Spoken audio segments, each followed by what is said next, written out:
put it together. And so, Exciting. and I know that the people are going to come in as people come in. Interestingly, the lyrics from a song, I've given perhaps 30, maybe more than that, commencement addresses. And one of them that stands out in my mind right now is lack of vision is a dangerous thing, which I gave in 1990. And I think at least was at that. It's lyrics from Dream, a song that Tuck and Patty sang. And in this era, and especially during Black History Month, and with the change in administrations, uppermost in my mind is how important vision is in the 21st century. From about 1994 to 2004, I was a haiku master. That was my major writing voice. And I would always begin a reading in those days with this particular song, this particular haiku. Spring sunrise, pregnant she comes down the web. The day that I wrote that, I was in the garage and I saw a spider and he's in the spring and she was pregnant coming down the web. That was the surface meaning, but the deeper meaning is that every time I think of that, it's like this is a moment that is pregnant with beauty coming down the web. Can I take advantage of that?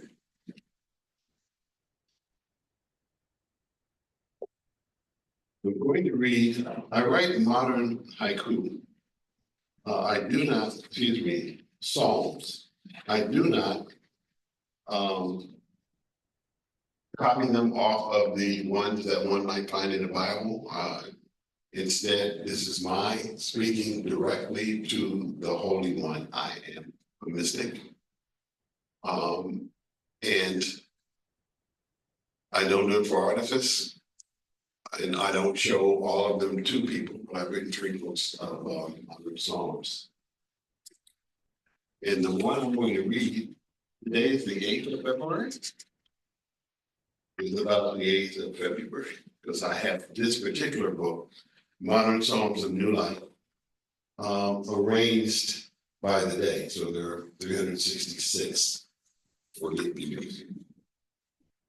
Because you always mitigate pain, our hearts never lose embedded glamour.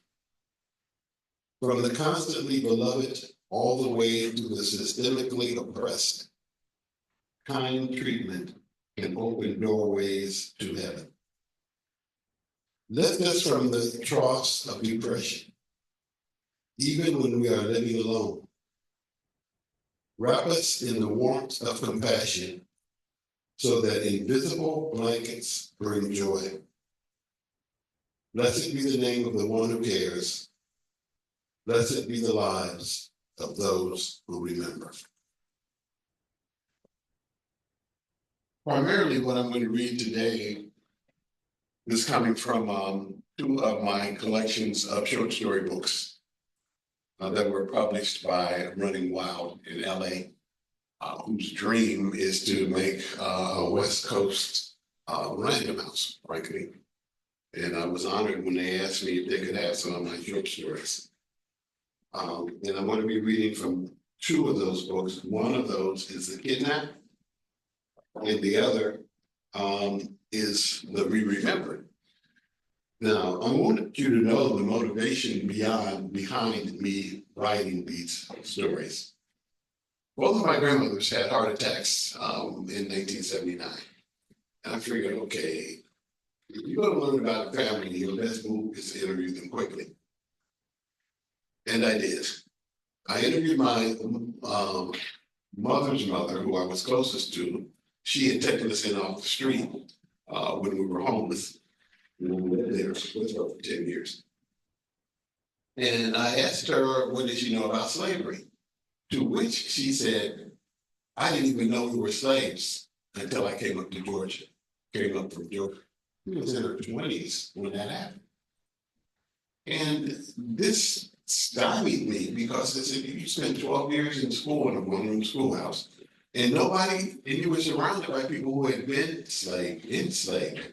And she said, but nobody ever talked about it because they were so embarrassed. And then my grandfather overheard it.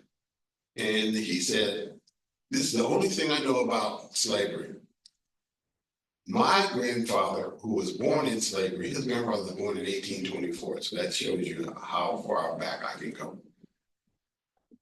He lived with us until I was 9 years old. And he said to me that one day, Mrs. called us to the front, and we came to the big house, and she said, y'all's free. Turned around and went back into the house.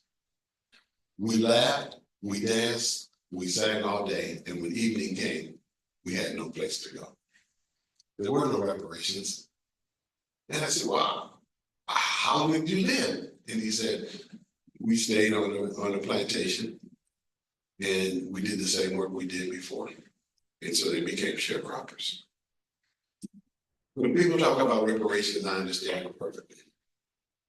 When I talked to my father's mother, who I knew came from 4 generations that had been born in Lebanon, Ohio, and I knew that there were underground railroad stations in Lebanon, Ohio, I said to her, can you tell us about your family? And she said, I know very little about it, but the person who was a historian who knows everything, nobody knows everything. I've been doing genealogy work since 1980. And I've got 5,000 names in just one book. No, I don't know everything. She said, go interview her. Well, before I interviewed her, this was a cousin who was born in 1990 and in 1890. Before I interviewed her, I did some research and I found out that through 3 different ways that we had a great grandmother who married a Scots-Irish Quaker. And I went to my cousin and I said, Cousin Clarabelle, did you know there were Quakers in the family? And she said, why, shout? And I said, well, why didn't you tell me about that? And at the time, I was the General Secretary of our denomination of Quakers, the original denomination in the United States. And she said, and I'm the only person of color to have been General Secretary of that denomination of Quakers in history. And that's still, I left office in 82, and nobody has, no other person of color has had that position since then. And she said, well, I didn't tell you nothing about the Baptists and the Methodists. Is Quakers supposed to be better? And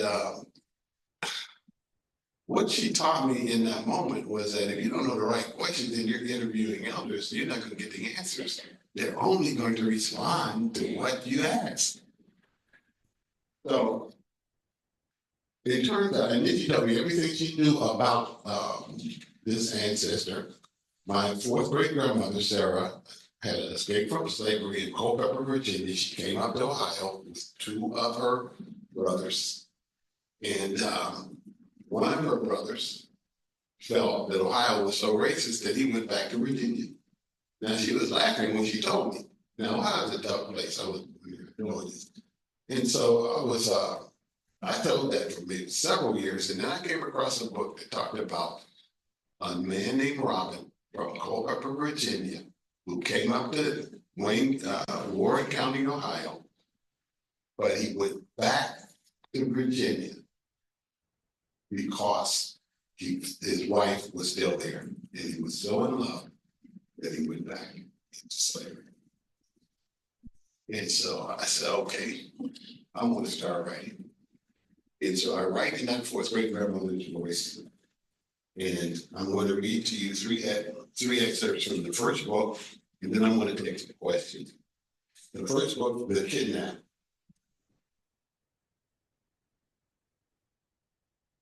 I'm reading to you about, it's funny that I did this. I didn't write down the page numbers. That is unbelievable.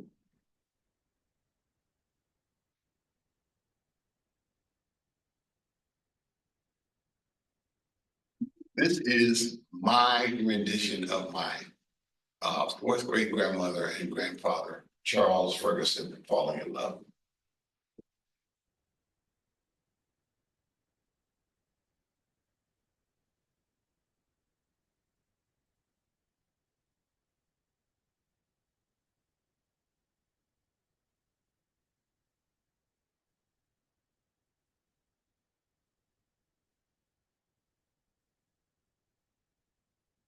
Charles Ferguson had watched me, a fugitive slave, pull up my dress almost to the knee and dance.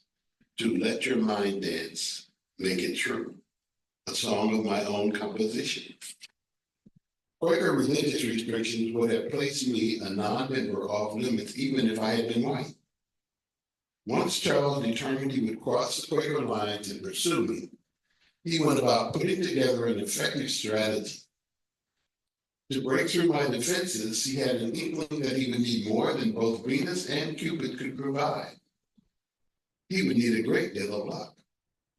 I was saving myself for a man blacker than a cloudy night, and with hair that, if sprinkled with molasses, might appear rock candy.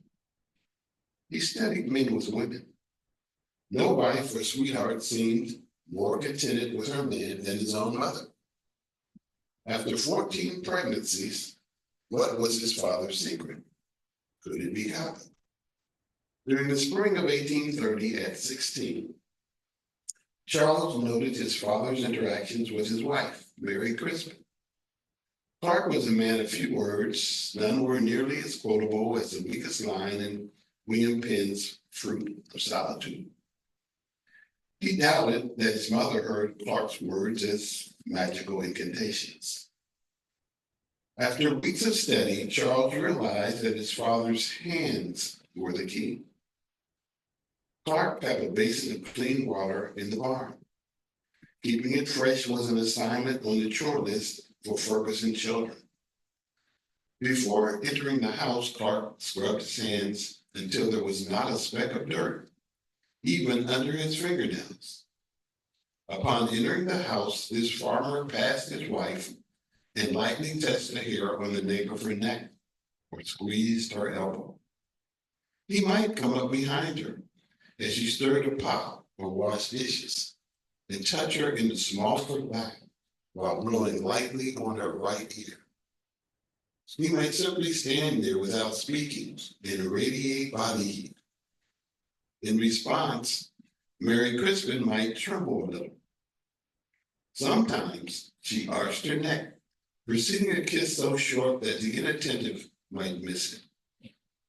Periodically, Clark placed the whole of an open palm on one of her cheeks. Pa's hands are as rough as sawgrass, thought Charles, but Ma acts like they're velvet. Mary Crispin was a seamstress. If she were sewing, Clark might take the empty chair next to her.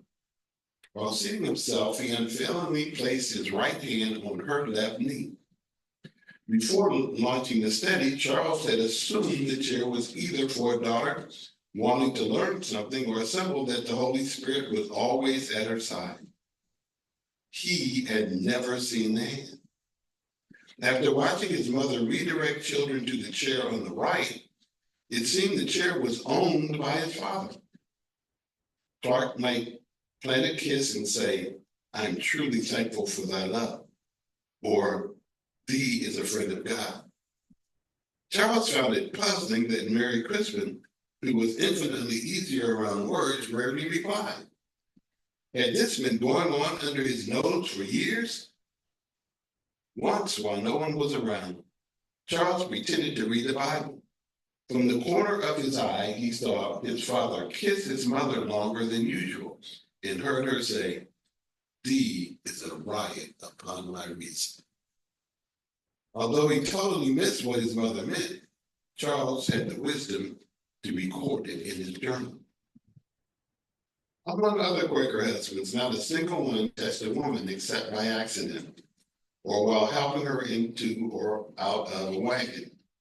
They even avoided shaking a woman's hand or giving their adult sisters a hug.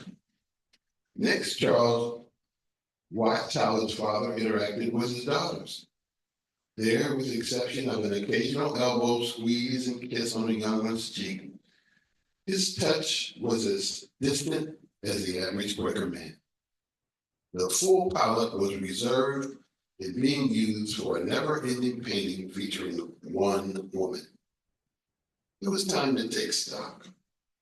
He was tall for his age, nearly 6 feet, still growing, freckled, and better coordinated physically than he had been prior to being befriended by his Shawnee friend. He had met a diverse group of important people from Elias Hicks, Levi Coffin, to Black Wolf and John Perry, John Brown, and Nat Turner.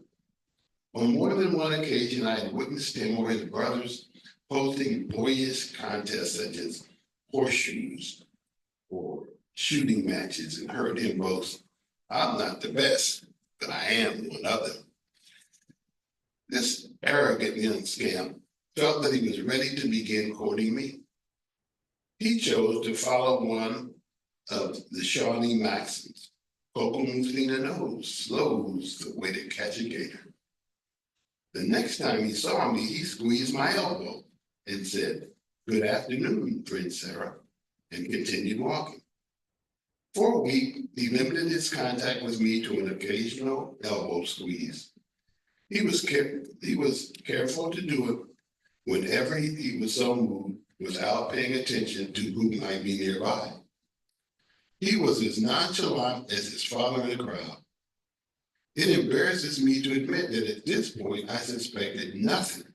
And if anyone noticed during this period, even now, years later, they have not told me. The next phase was to completely cease touching me for a week.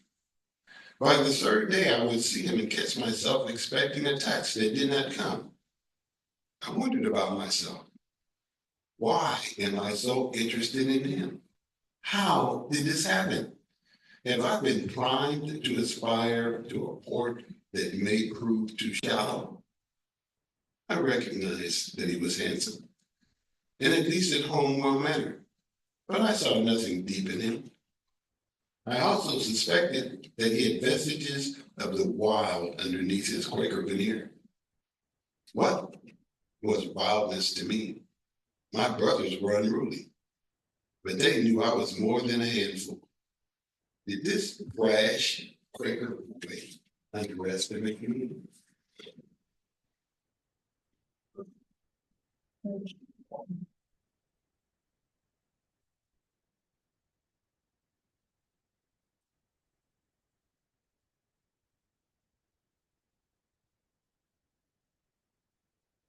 You know, um, when I first wrote about my grandparents, fourth great grandparents, I destroyed that marriage. And I said, I'm gonna rewrite it. Because if they were bold enough to get married in Ohio when it was illegal for to marry across racial lines, and I don't know what happened to their relationship, why am I going to destroy it? So I decided to change it and just make their relationship a romance with a lot of struggles. There are things that people don't teach you about American history, which is why I really write about what happened between the time after the Revolutionary War and before the Civil War. That's where I concentrate. I took Ohio history 3 times growing up. I took Ohio history when I was in middle school. I took it in high school. And because I started in Miami, Ohio, I took it in Ohio. I never knew that in 1829, there was an ethnic cleansing in Cincinnati. And I'm going to read about that cleansing. I watched the Cincinnati refugee wagon train heading north away from hostile territory. Everyone wore their most tattered clothing for fear that their Sunday best would end in shambles long before the long march was over. Most of the men and older children walked. The elderly, pregnant women, and those with tiny children rode in wagons loaded with the limited possessions they could carry away. Other women ambled beside friends or chased toddlers. Through their tears, they tried to make a community amid the baffling chaos. As a spectator, I wished I could grieve alone. But all of the Fergusons, Patience Starbuck, a Quaker woman who was abolitionist and suffragette, and hundreds of Gawkers had their own plans. I was a stranger in a foreign land. I dared not say, don't make a pageant of my people's pain. Ours was an age when people gathered to watch public floggings and lynchings. Why not gaze at a parade of outcasts being driven from their homes? The time came for my brothers to separate from me. Dan hugged me and ran off before I could see his eyes. Robin was about to attempt the same ploy, but I held him tight. I gotta go, little sister, he said. I said, please, please, I ain't no way pleased with nothing, he said. But a man's gotta do what a man's gotta do. He shot me by removing my arms gently before he walked confidently away. I watched him melt into the moving circle. My eyes were not dry when I said to Merry Christmas, what did we colored people do to earn such scorn? Oh, child, she put her arm around me. This is not about color. It is about rebellious hearts turning away from the light and hating their neighbors. Later, I learned that the citizens of Cincinnati had stolen the homes and personal property left behind. Soon after the eviction, David Walker, our people's first prominent abolitionist, wrote a fiery appeal that I like to think was partially inspired by our degradation in Cincinnati. Truly, an insult to one of the oppressed is an insult to all of us, as well as to the Lord. But neither those of us in the West or Walker in the East could have predicted that a year later, the entire population of colored people would be expelled from Portsmouth, Ohio, 100 miles upriver from Cincinnati. This is a part of the hidden history that we don't want people to know. In Cincinnati, over half of the Blacks were run out because they said that Blacks were willing. Their people were jealous, saying that Blacks were willing to work for too little money. And so they were depressing the income of poor whites. If that sounds familiar, it's going to stay familiar as long as we refuse to own up to what we did in this country.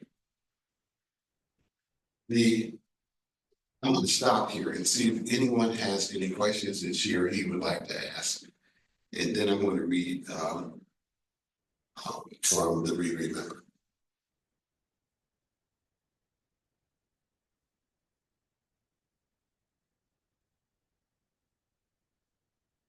Do you feel like writing about Sarah has brought you closer to her in some ways?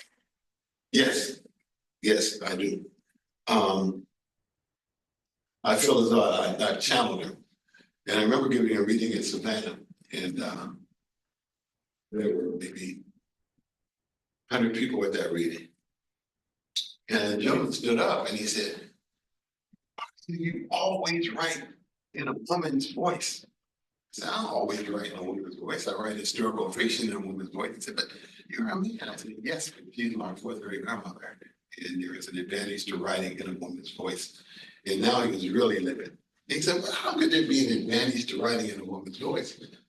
I said, it's been my experience that most men don't want to touch the internal pieces of their lives.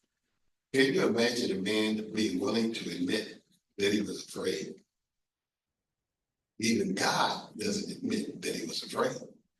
And so I have a whole palette that I would not have otherwise if I use a woman's voice. And I hadn't thought about that until he asked me about it.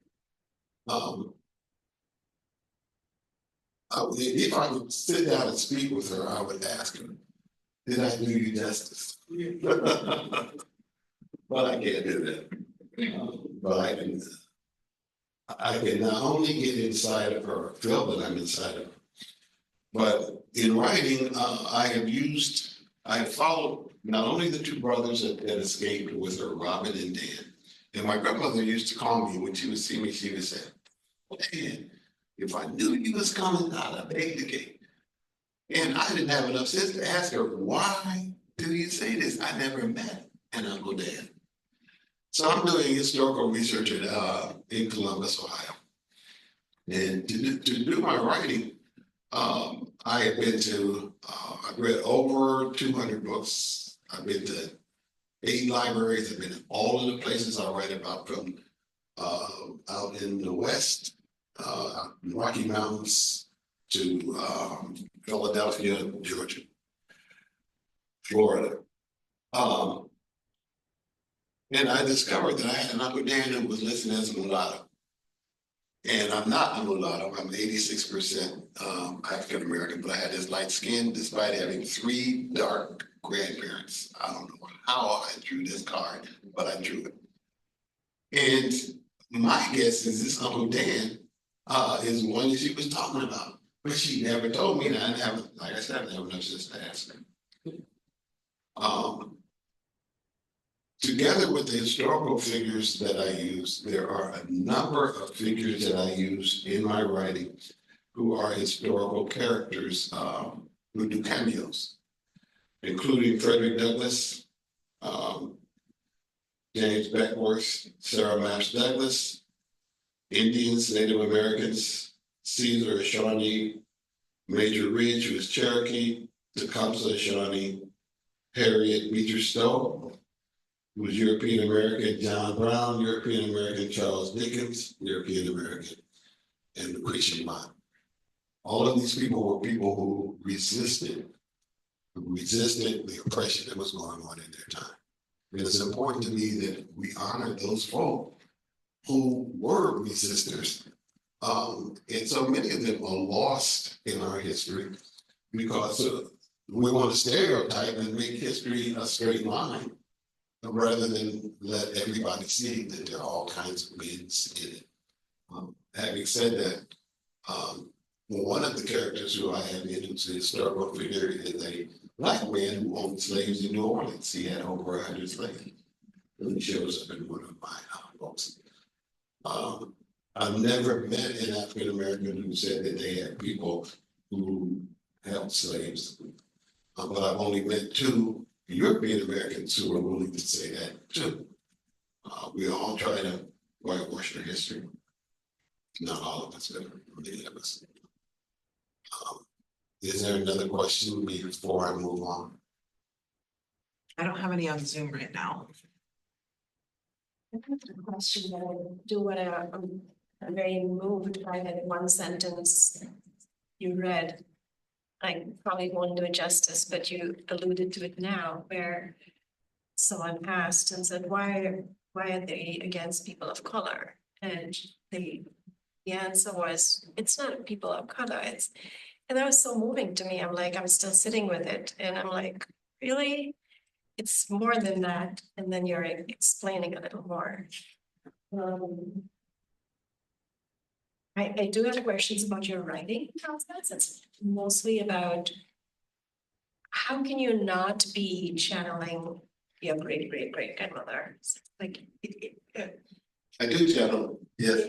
Yeah, you couldn't have possibly, in my, gotten to the emotion of the quality of an experience if you weren't doing that.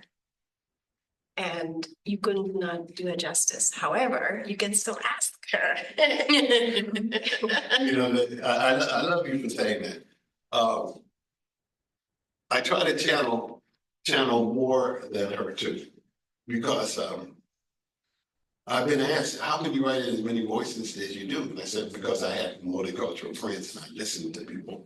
And I had friends from all classes. I grew up in the projects, but I am well educated. When I grew up, nobody in a direct line all the way back to Adam and Eve had graduated from high school on either side. But my mother had this vision that I was going to get educated. She kept telling me, you're going to college until I was 3 or 4.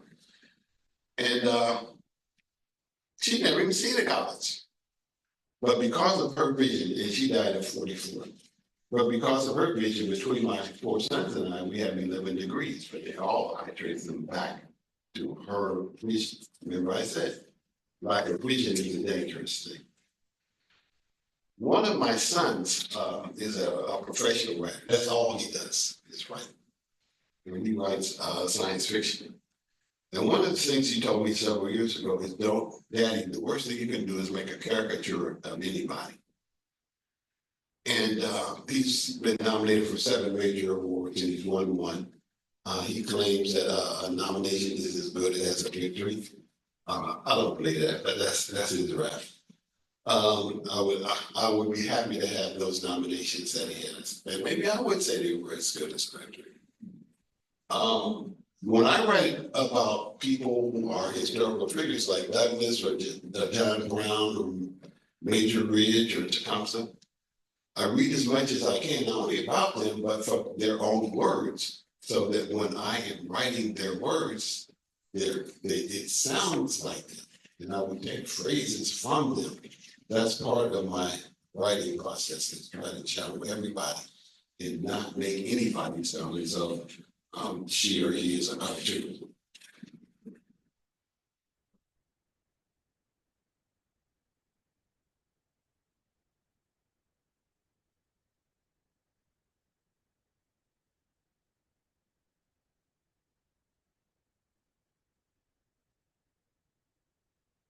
You teach writing too?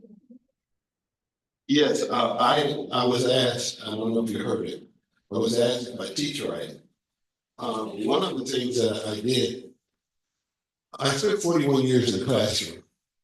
And during that period, I remember I started teaching theology. I was teaching graduate school theology before I finished my bachelor's degree. And then I started teaching in college. One day I was asked, when I was leaving office as general secretary, if I would be willing to teach English at a high school. I just given a Martin Luther King Jr. speech, and I said, are you serious? And the gentleman said, I didn't even take more than 2 or 3 English courses. He said, but you can read it, can't you? And you can write it. And so I did teach English for a couple of years before I became a dean at that same school. Later, I have given writing, which I call retreats, as far away as California, week-long retreats helping people to write. And one of the things that's important to me is that you don't follow all of the rules that are laid out, because those rules were laid out primarily by white American men. I have a lot of friends who are white American men, but they don't have the right to the language. We have the right to the language. And anybody knows anything about Shakespeare, who I think was the greatest writer in history, he broke all kinds of rules. And he even created words. And if I want to do that, I will do that too. Dwight, we have one question that came in on Zoom. Okay. How did you handle the hard feelings based on your research and writing in Sarah's voice to not get stuck in those feelings? That's a great question. For me, if I am not coming from a place of love in my actions or in my words, it's an intrusion. So nothing is more important to me than to start with love. So I start with love for the people that I'm writing about, for the oppressed. My favorite verse in the Bible has been for decades. And although I studied to be a theologian, I can't quote very many verses and tell you exactly where it came from. This one I came from Psalm 103, verse 6. It says, Yahweh who does what is right is always on the side of the oppressed. So I always try to put myself on the side of those who are oppressed. And it doesn't matter who they are. And if I do that, and if I believe in healing, and I do believe in healing, the only way to heal is to come to someone with love and not with hatred. You're not going to heal with hatred.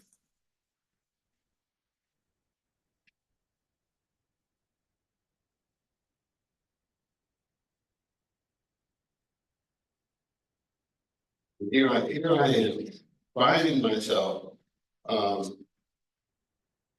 having to forgive myself because I wrote down what I was going to read, but I didn't write down what the pages were.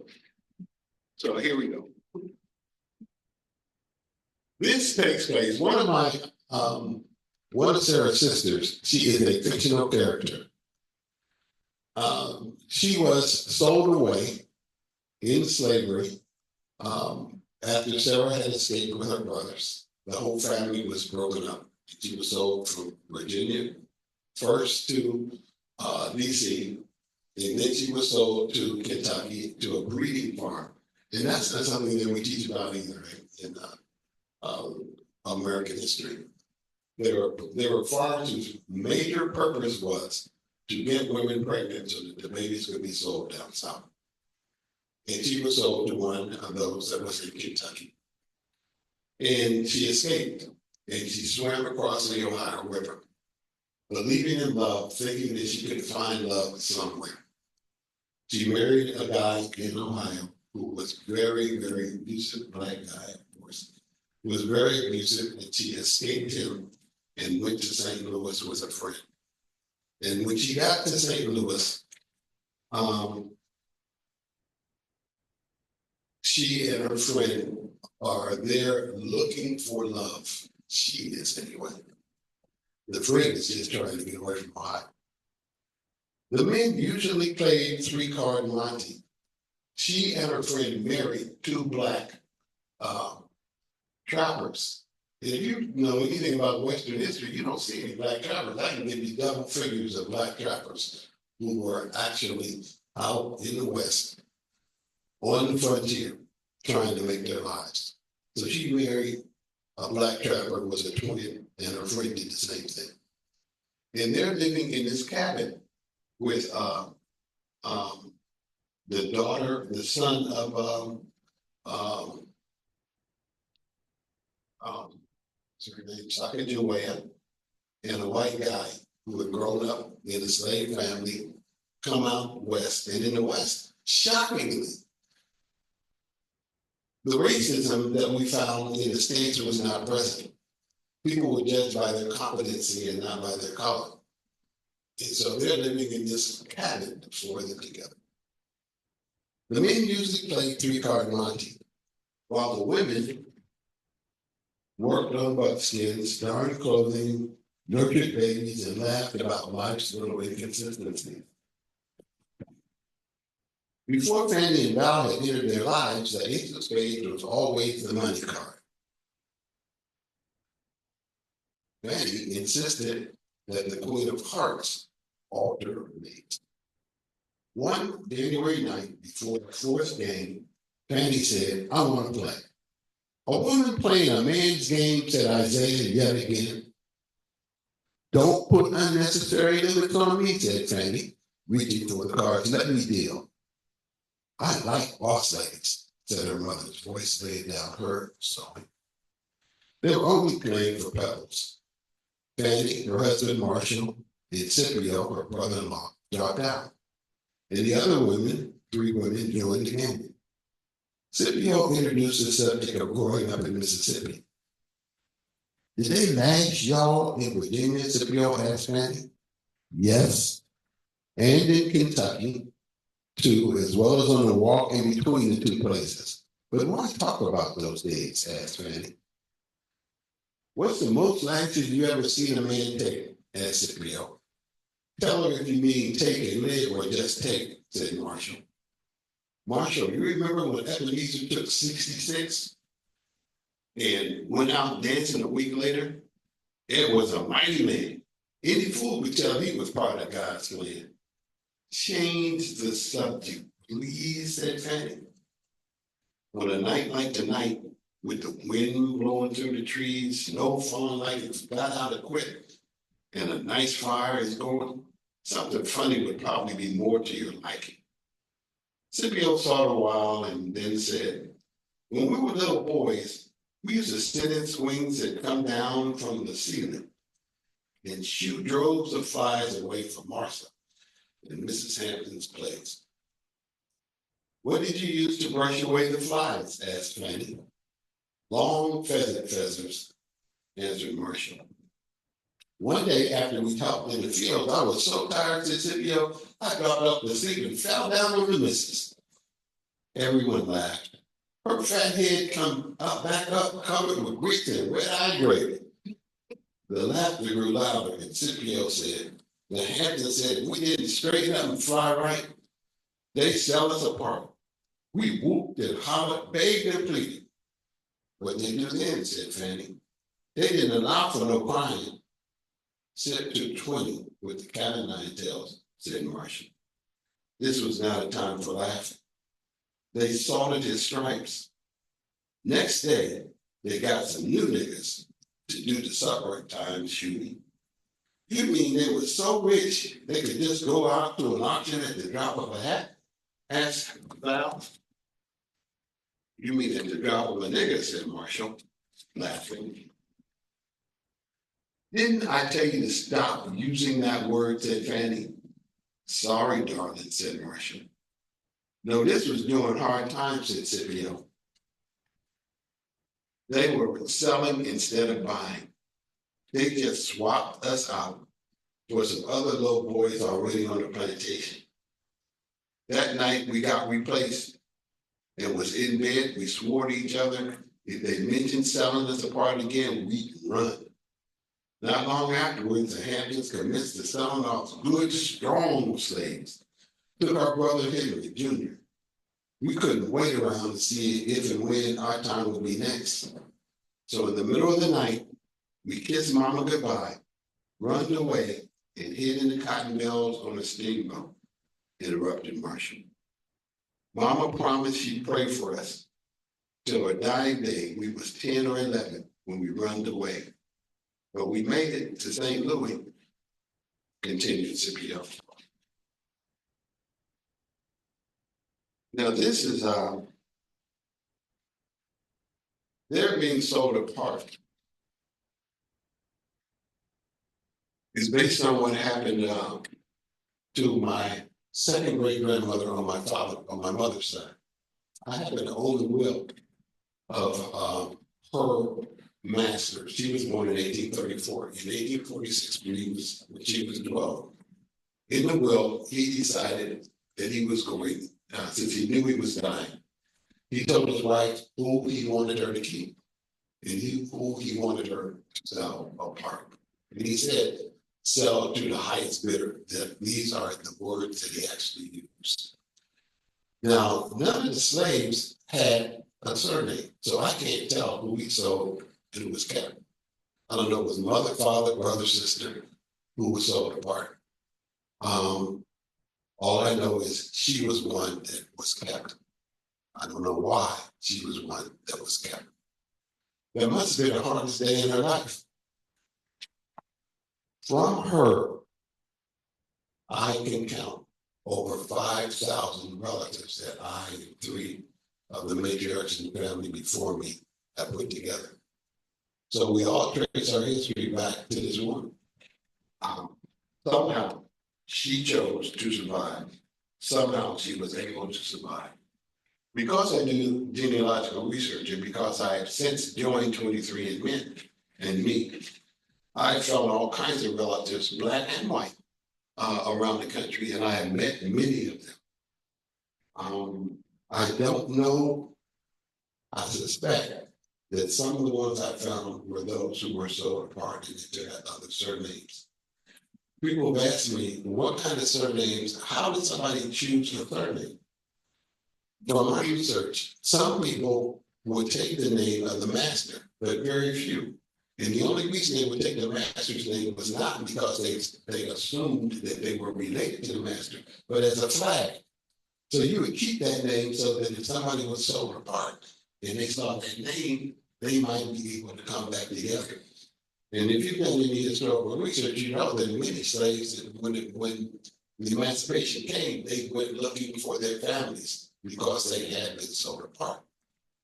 Others would take the surnames of people who were famous, which is why you will find so many black people who have the name Washington. George Washington, as far as I can find, had no children who were offsprings of black women. But so many blacks took that name because George Washington was a famous person.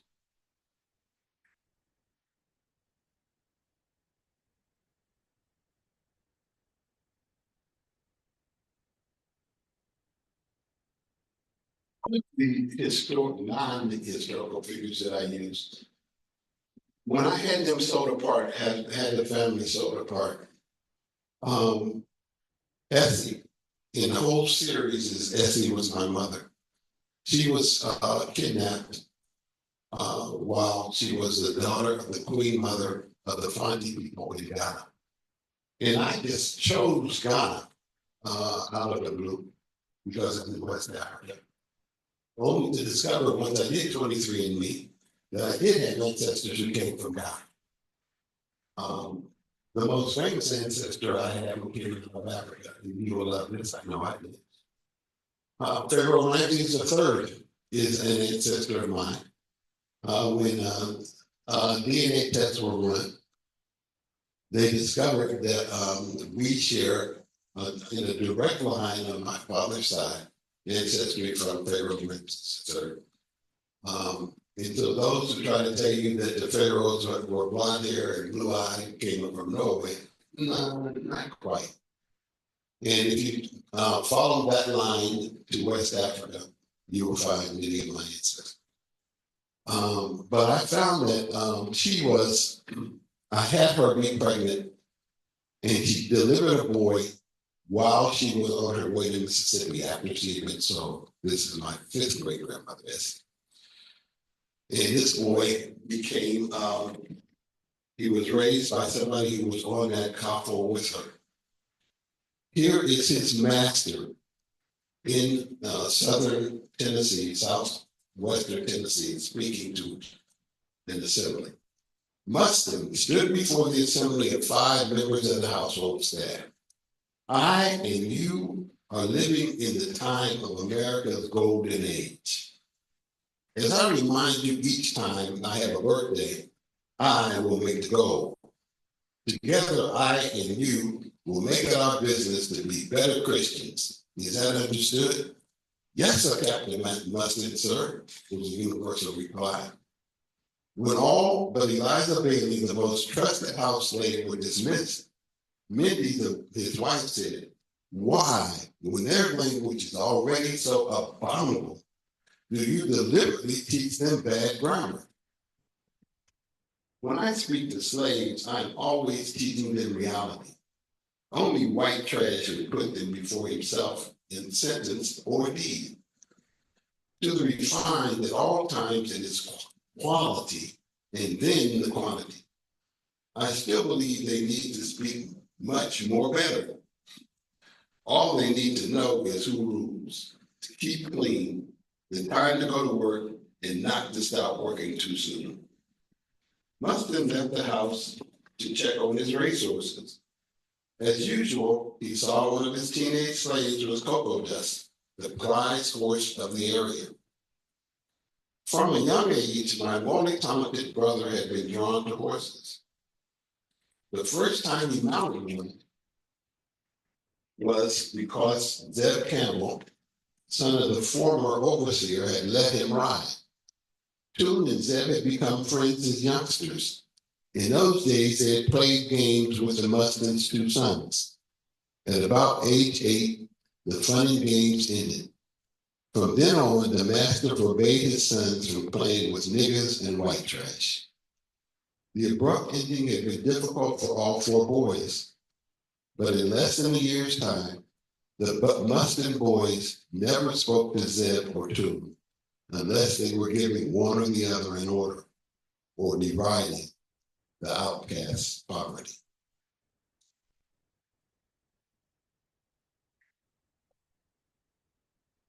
We'll stop here and see if there's a question before I read one more piece.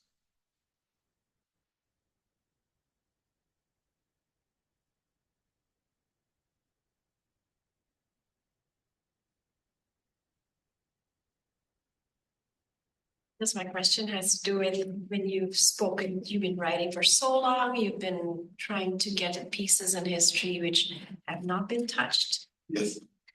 You've been speaking in voices that are not popular. Who have you reached? Like, I'm like, who, like, sometimes I wonder. Yes,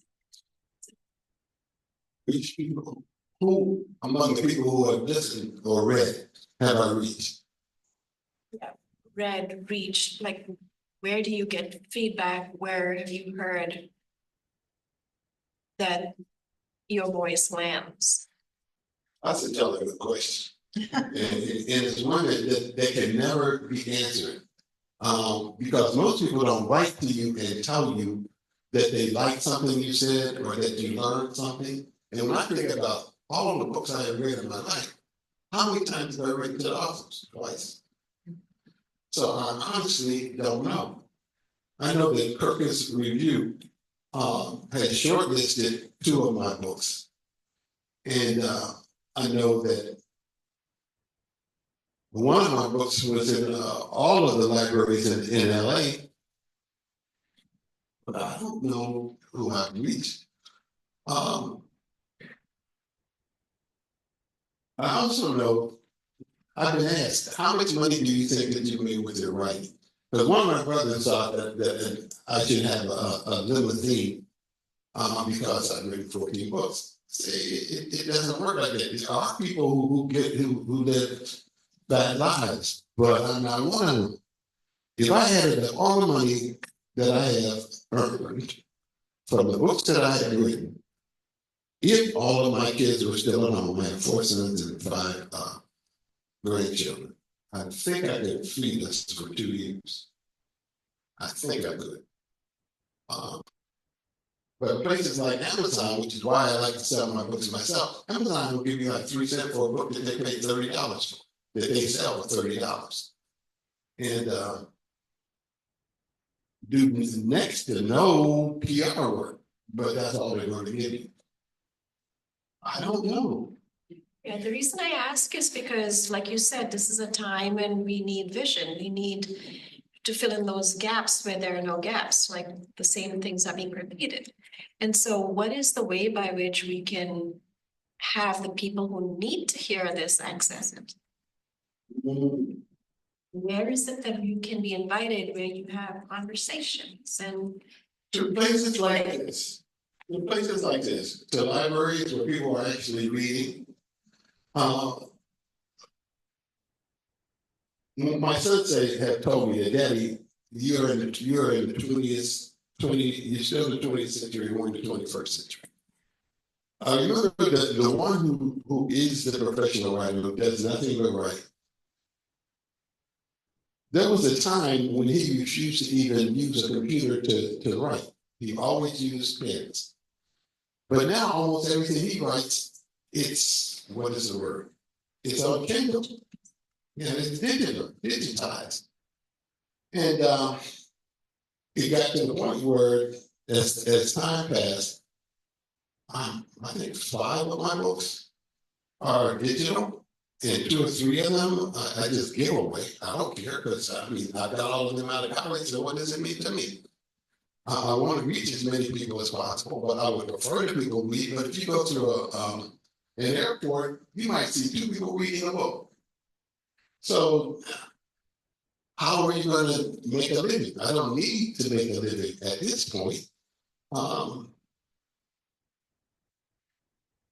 think of the authors who became famous after they died, and if I'm in that bunch, that's okay with me. Because I will leave the rights to my grandsons. thank you. Probably the character, and I'm going to read this. This may be the last one that I read. The character from the 19th century that is known best as Black Man, Frederick Douglass. So I have one of the brothers who escaped for slavery when he was sold into South Carolina to go down and fight with the Seminoles. And if you know anything about the Seminoles, you know that the first Seminoles were Black, not Native American. But Seminoles meant runaways. And they were attacked by Andrew Jackson, who is one of my characters, in a place called the Negro Fort.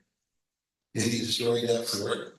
And most of those who survived were when they joined the Red Seminoles, who were also runaways, but they were runaways from the Creek Indians. So one of my characters, he goes and he joins them and he fights with them until they lose. And the United States spent more money fighting against the Seminoles than any war that we fought. But we over that. But once the Seminoles were defeated and Florida was stolen away from them, they were shipped off to Oklahoma, the Indian Territory. He leaves Indian Territory and he goes back to the east. And when he goes to the east, he runs into Frederick Douglass. And he's working with Frederick Douglass as his secretary. This takes place in 1848. Luther Duncan, that's the brother, settled down in the train seat next to his employer. Frederick Douglass said, "I assure you I was pained to hear our host so denigrate the Irish." And they just left Cincinnati. If they were the leaders in the attacks on our people in 1829, when they were ethnically cleansed, and in 1841, another thing we don't learn is that in 1841, white rioters turned cannons on the Black community in Cincinnati. It would be incomprehensible for there to be a lack of enmity from a colored leader. And those cannons did not cease until they ran out of cannonballs. That is a mystifying word, they. It is unwise to paint all people of any race with the same brush. There are good Irish, just as there are Black informers in the back pockets of those who oppress us. Did I ever tell you that when I was abroad, I heard Irish field workers sing songs with the same heartfelt tones as we hear in the South? And that all over the Emerald Isle, I was treated like a hero? Moreover, it was two Irishmen who first gave me the idea to run away. Those good men were dock workers, not successful robbers like the slavers. I don't know these stories, said Luther. Well, said Douglass, as for those noble dock workers, one day when I was 12 or 13, I volunteered to help these men, Seamus and Brendan. When I was on my break for the noontime meal, the Irishmen were unloading ballast for my master, to what a preacher such as yourself would call divine providence. I walked toward the ship, grabbing stones with each step. Why would a master waste a slave's time ordering him to pick up stones? We both know that all of slavery is a waste of time, something the oppressed will never again have. To your point, ballast are stones stored in the bottom of ships, the same ballast sacks that Seamus and Brendan were unloading. These men were one step ahead of me, Frederick Bailey, the bonded boy. They were these unpaid, despised men. Brendan asked me if I were a slave. I picked up another stone and without looking at him said, "For life." The affirmative answer I was forced to give him shamed me. Baltimore had 20 times more slaves than there was ballast in the ship. I wish they would not shame me even as I was voluntarily helping them. To my surprise, Seamus said, "There is no justice to that." And Brendan added, "If I was you, laddie, I'd run away up north." They were not shaming. They were empowering. If I live to be 100, I will always credit those sons of Aaron with much of my life's alacrity. Luther paused before saying, "I needed no Irishman to plant the idea of freedom in my mind. In time, you have concluded the same thing by yourself." "Of that I am certain," said Douglas. "But in the interim would have been many a wasted month or a year or 5. The finder's fee goes to Seamus and Brendan. Douglas looked out the window at the passing countryside that included an occasional stream, gently undulating low hills in the distance, ash, oak, beech trees, corn, and wheat fields. Everywhere he looked was green in myriad shades, broken up by the occasional browns of prairies, dirt road, and scattered herds of cows, pigs, and horses. He turned back to Luther, who was studying a Latin book, and said, I suppose each man is guided by little happenings. The owl seat was Luther's. He laid his book down. As for little things, once when I was but a small boy, I was walking with my mother. She tightened her hand when the master looked her way. Be a warrior, Luther, said Mama. All my life, I wondered if she were talking about more to herself or to me. I would sooner die than have my wife or daughter placed in such a position of pain by American Englishmen, Lunarian, Irishmen. When the Seminoles called, I became a warrior. You certainly were that when I was attacked in Pendleton, said Douglas. Luther savored the memory of their meeting. His rescue from a mob of a man who would become his employer was one of his life's highlights. They both watched the countryside. You grow formal, they chuckled. Looking back on my life, I remember myself as a Black Seminole who killed no less than 6 American soldiers who were invading the best sanctuary I have ever known. One where I was a full citizen. Now I travel with a passport in my own country and am almost without rights. I must admit, I have to believe in the hope of white redemption. There's a story in there. If I had my way, it does. And peacefully, but before I was a Seminole warrior, I was a descendant of Fonte warriors. Furthermore, Jesus traced his line to David, the warrior king. If cornered, I will praise my fists, pikes, guns, bows, arrows, cannons. Unlike with other abolitionists, I have no reason to doubt your heart. Let us change the subject to more down-to-earth things. Lord.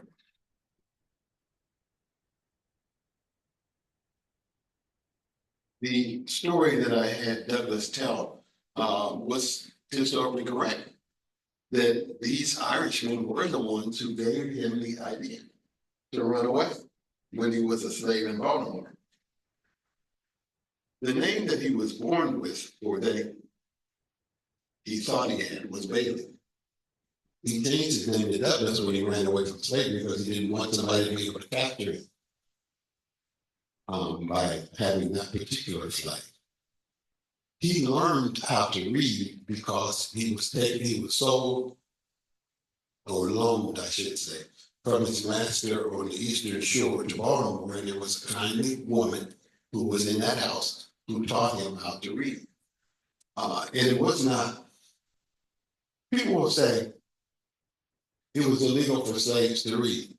That's not wholly true. And a whole lot of slaves learned how to read. It was made illegal on paper in 1831 in Virginia because of Ned Turner. And Ned Turner knew how to read, and they were afraid that if blacks began reading, they were going to decide that they should not be slaves.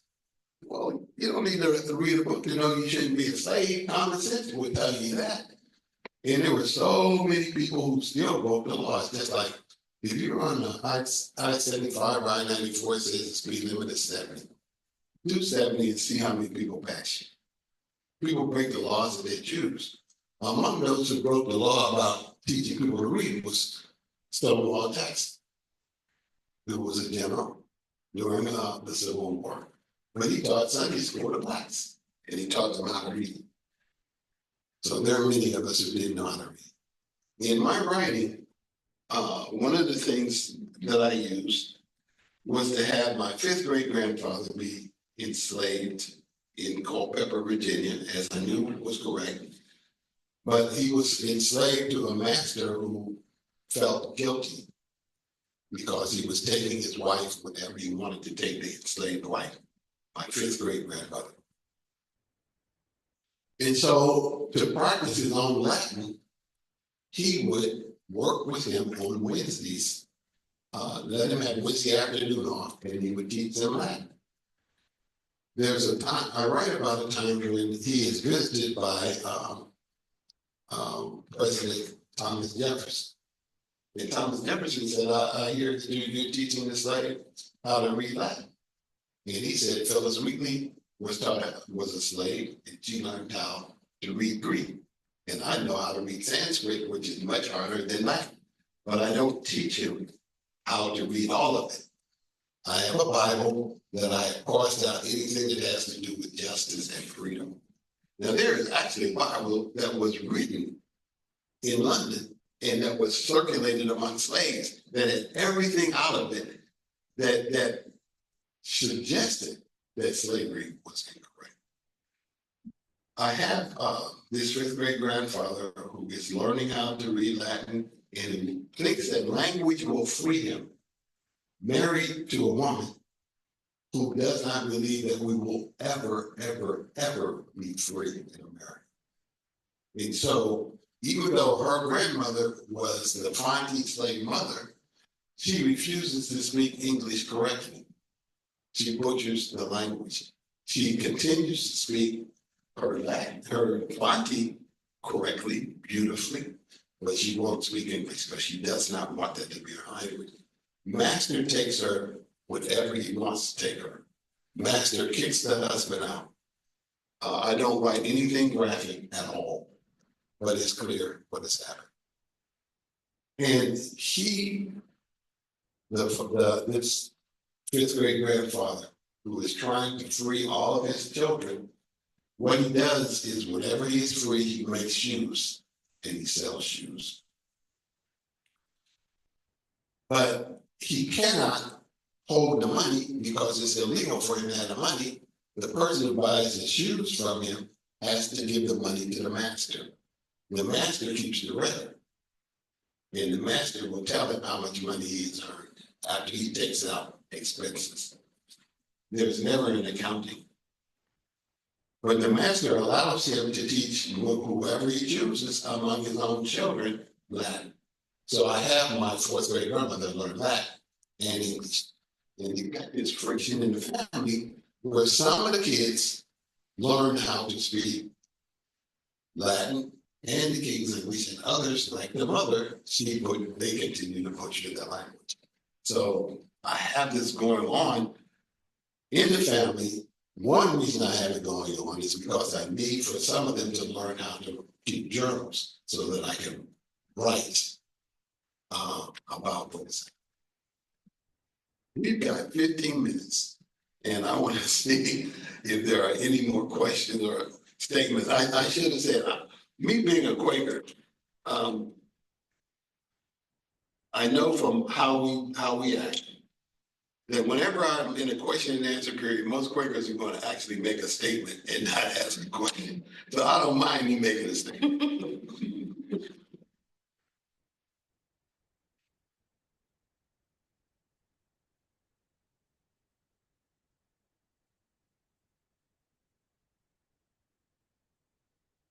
You brewing another book?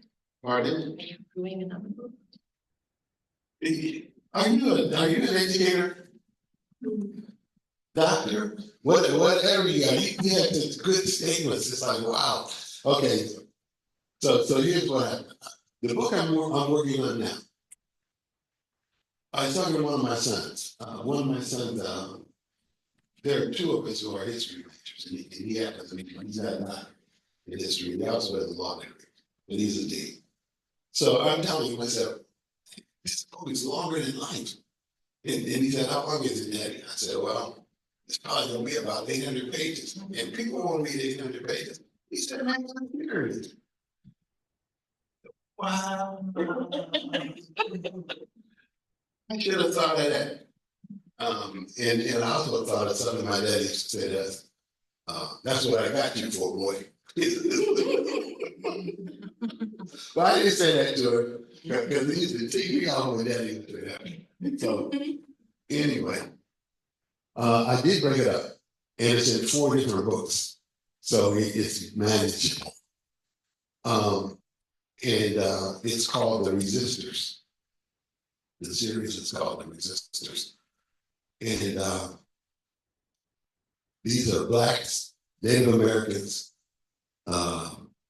whites, Latin Americans, all who are resisting the evil that is going on in the period. And the first book I finished last week, and I sent it to the editor. I did share with you that I've had cancer 5 times. And some of you know that this is Super Bowl weekend. My 2 favorite teams are going to be playing, so I don't care who wins. If Kansas City wins, they will have won 3 straight. And so they're thinking, oh, this will be a 3-peat. Well, I got a 5-peat when it comes to cancer. I don't know anybody else that defeated cancer 5 times. I'm not cancer 3. I learned last week that I have all my brain back. And if you know anybody that's had cancer, chemo brain, it's something. You can look for words and you cannot find that under any circumstances. So I know I've got all my brain back now. And being able to use it has freed me to write, because there were times when I couldn't write at all. I couldn't write fiction. I write modern songs, but I can write to God no matter what. 2 times I started songs before my feet hit the ground after surgery. And it's like a truth serum, I guess, because I'm thinking, why lie to God? Because God has fact checked before you even open your mouth. So you can't get away with anything, so it's got to be true.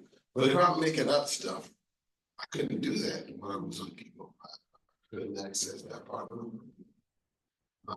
So there's a series of 4 that I hope will come out. So we shall see what we shall see. This one. It's a question. Yes. Well, I know you have and are again writing haiku as well, and I was wondering if you could tell us a little bit about that, unless you already did. No, I didn't. Okay. I did read it. Okay. When I wrote haiku I started writing haiku when I was teaching English. And this is my philosophy as an educator. If you are in school, you deserve to learn something about your grandparents' history. So I had a young man in the school who was Japanese. Have you heard? Do you know the company Seiko watches? His father was senior vice president of Seiko. He's now CEO of a Japanese company. And he was a sophomore at the time. I wanted him to learn something about haiku because his father had sent him to the United States to learn American education when he was in 6th grade, which I never, ever, ever would do. But he did it. And so I started writing haiku. And I learned that it was, for 20 years, my major writing voice.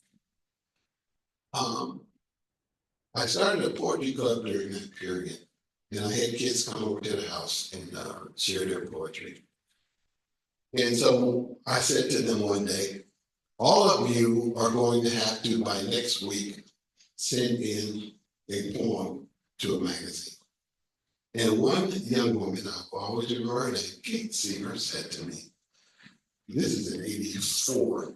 She said, how many poems have you had published? And this was not the time to lie.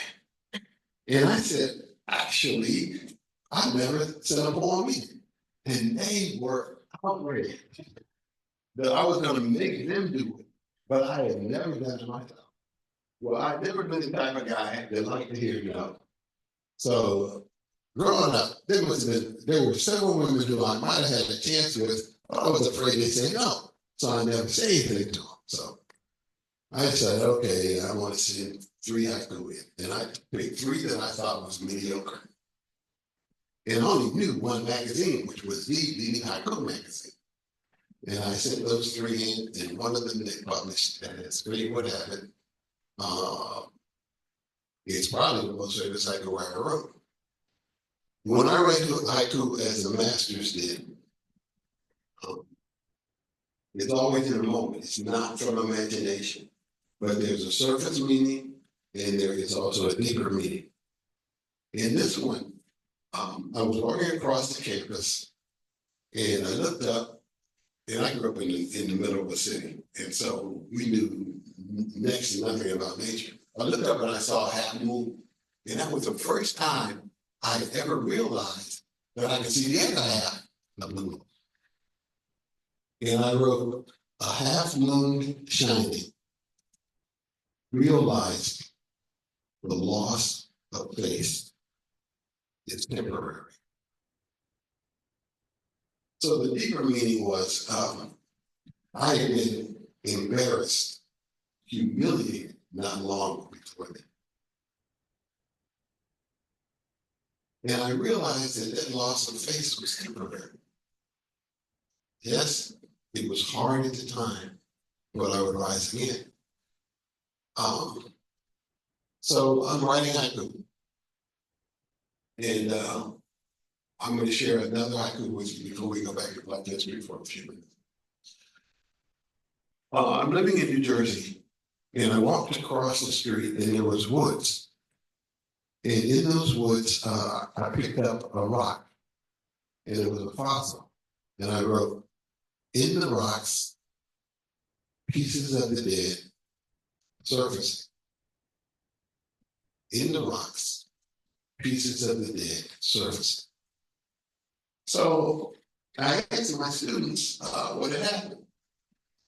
And some said it was a fossil, but others said, you're in a cemetery.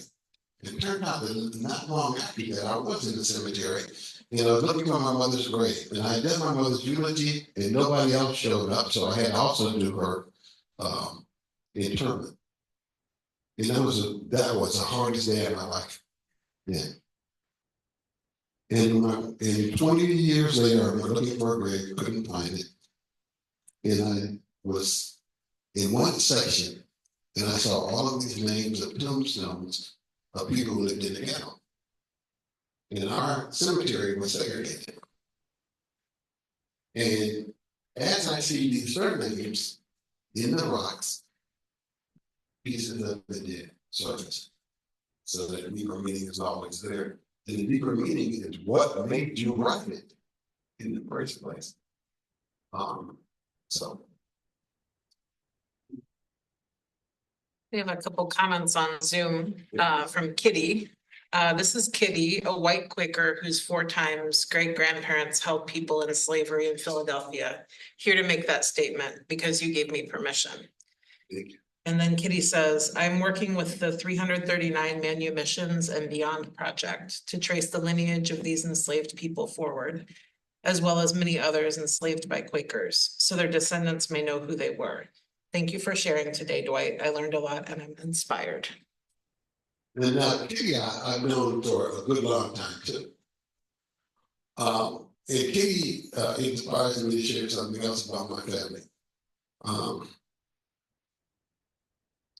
So when my 4th great grandmother married Charles Ferguson, if you go back on his father's side, you may know the name John Wycliffe. His grandmother was a Wycliffe. John Wycliffe translated the Bible. And on his father's side, King Duncan, who is a direct ancestor of mine, was killed by Macbeth. So you know that name. But the most famous name in that line was on his mother's side, and that's William Penn. And one of my 9th great grandmothers was first cousins with William Penn. So we're having a family reunion in New Jersey, and I took my relatives over to Penn's Manor. And in Penn's Manor, we find that William Penn also owned slaves. It's like, wow. We didn't learn that when we were in school. So I have a number of friends, some of them who live locally, who have said to me, what do I do if I find out I have relatives who own slaves? I said, well, number one, you don't own me.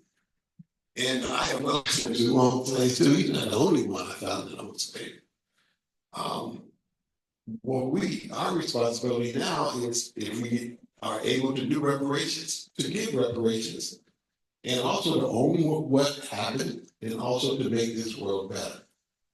Which leads me to something that I did a little nap, it's a tiny nap, before I came over here. And I try to take a nap every day. And a thought crossed my mind. What's going on in our society right now? And I remember Elon Musk came from South Africa. And remember he went after AIDS and USAID. And I said, I wonder if USAID had anything to do with the downfall of apartheid. And when I got up and I did some research, I saw that it did. That it did. And its family made their first, began their fortune during the apartheid period in South Africa, with USAID help to this assembly. Now, as he is going about disassembling much of what we have put together in democracy and what is passing for justice, and they're talking about making America great again, what is the greatness that he's looking for? That's the question that we need to analyze. So when I put it in Google, I saw that in the newspaper, in the New York Times, that they had written about that, which I did not realize. When I started a program for children financially disadvantaged and academically gifted. And the first course I put in was critical thinking, because I wanted them to learn how to think critically. And we need to learn how to think critically. As my old social studies teacher said, whenever you read anything, ask whose advantage, to whose advantage is this? Always ask that question.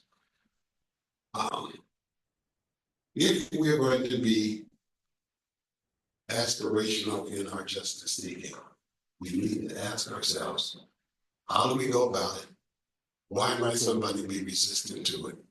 Who might be hurt? Who might be made stronger? Always, always. There was another question. What statement? It was two statements from Kitty, so I think you got it all. Okay. They kind of were together.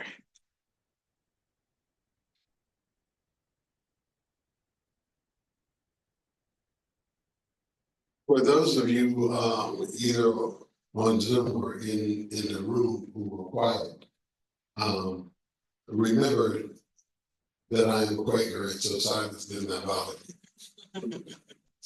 And I want to leave you with this funny story about silence. I came to Michigan to be headmaster of a French school, in Detroit.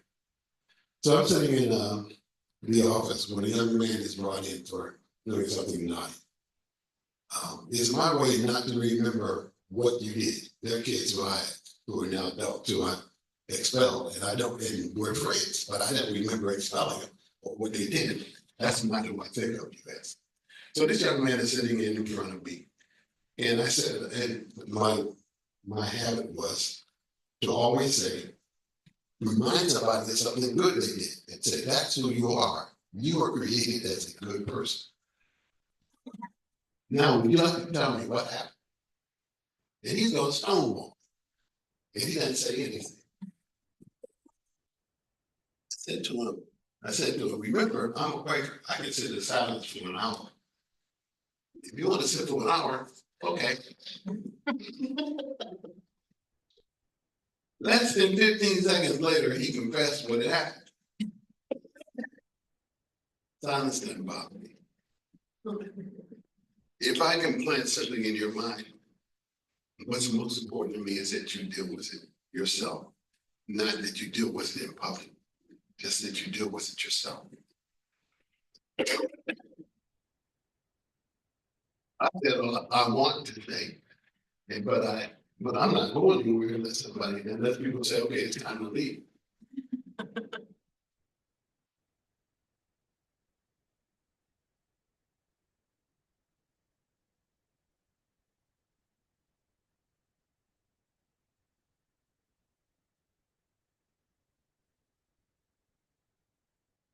Well, Dwight, I did make an announcement that your books are available for purchase. So if you're not in the room, you can email Dwight, but we do have copies up here that are available today. Thank you so much for sharing and being here. What a gift. Thank you for the invitation.